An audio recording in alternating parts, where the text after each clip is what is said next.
Blenheim beteken leeu, kragtig, koninklik, moedig. Hierdie baba lê dalk nou rustig in die arms, soos ek sien. Hy is nie rustig nie, julle. Maar hy gaan nie terugdeins vir die lewe. Joshua 1 vers 9 sê, wees sterk en volmoed, want die Here jou God is met jou oral waar hy gaan. Ek spreek dit oor jou uit vandag. Ek gaan vra ons as gemeente, kan ons nie ons hande uitsteek na hierdie families toe en hierdie kinders nie, ons bid oor hierdie kinders. Vader, ons kom voor U toe met vrymoedigheid. Ons bring hierdie kinders, Alyssa, Tanay, Matthew en Leno voor U neer. Want voor die grondlegging van die aarde het U hulle al reeds op 'n naam neergeskryf.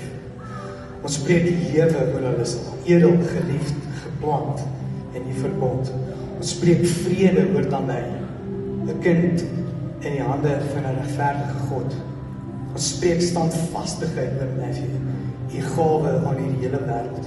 Ons spreek moed oor Leno, 'n leeuhart vir die koninkryk. Vader, mag hierdie 4 kinders U ken, vroeg, diep en eg.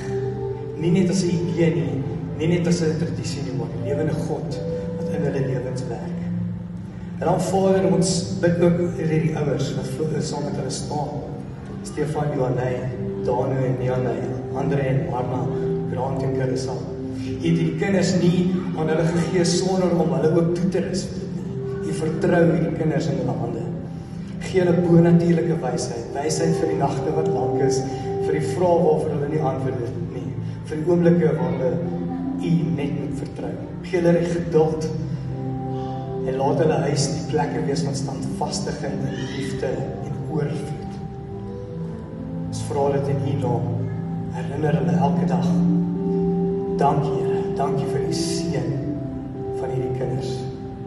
Amen.